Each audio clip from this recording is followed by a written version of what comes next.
Ümumiyyətlə təsbih sözü Allahı paçlıqla yad etmək anlamını ifadə edir.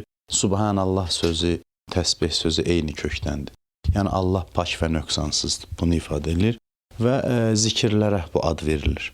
Yəni Allahı yad etmək üçün bəzi sözlər işlədir insanlar. O zikirlər, Subhanallah zikrini təkrar etməyə təsbih deyilir. Yəni Allahı təsbih etmək. Təsbihlər ki biz görürük, onun tarixinə nəzər salsaq görərik ki, Peyğəmbərimiz öz qızına bir zikr öyrədir və o zikrin çox dəyərli zikr olduğunu bildirir. Namazlardan sonra 34 dəfə Allahu Əkbər, 33 dəfə Elhamdülillah, 33 dəfə Subhanallah zikirlərini təkrar etməyi tövsiyə edir və Həzrət Fatimə də bu zikirləri namazdan sonra təkrarlayır və bir müddət sonra o zikirləri təkrarlayarkən sayı itirməmək üçün təsbih düzəldir və şəhidlərin torpağından bu təsbih düzəldir və o təsbihlə Allahı zikr edir. Yəni o hesabı itirməmək üçün o zikirləri dedikcə təsbihin dənələrindən çəkir ki, say müəyyən olunsun. Yəni təsbihin tarixi budur və bu zikirləri təsbih olmadan da demək olar. Barmaqla da saymaq olar. Yəni vacib deyil təsbihlə deyilsin, amma hər halda bu zikr etməyi daha da asanlaşdırır.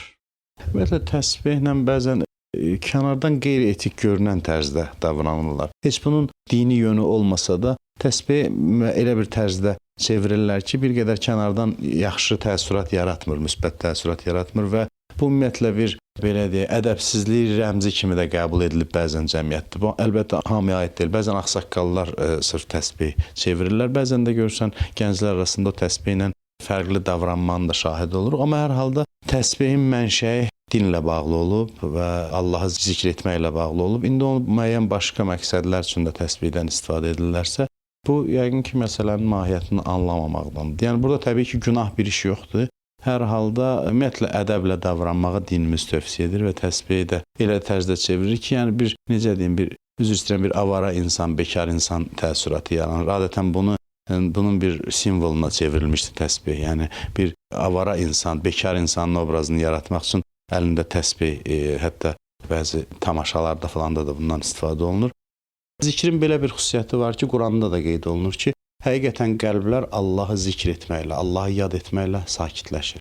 Yəni zikr insana bir aramlıq, mənəvi huzur gətirir. Yəni Allahı yad etmək qəlbdə bir aramlıq yaradır. Ən çətin böhranlı vəziyyətlərdə, yəni sıxıntının içində olduğu zaman insan zikirlə, Allahı yad etməklə, Allahın adını zikr etməklə o çətin situasiyadan çıxa bilir. Amma bu zikirlərin heç biri vacib deyil. Yəni dinimiz bunu bizə vəzifə olaraq müəyyən etməyib. Hər bir şeyə hədd müəyyən olunub Qurani-Kərimdə. Məsələn, namaz 5 dəfə qılınır, oruc ildə bir dəfədir. Amma zikr haqqında qeyd olunur ki, Allahı zikr edin çoxlu zikr etməklə. Yəni Allahı çoxlu yad edin. Yəni hədd müəyyən etməyib. İnsan nə qədər çox bunu etsə, bir o qədər yaxşıdır və təkcə burada bunu da qeyd edim ki, dildə zikri demək şərt deyil. Yəni zikrin mənası yad etməkdir. Yəni dilin Allahı zikr etməsi, fikrin tamam başqa bir yerdə olması zikir sayılmır.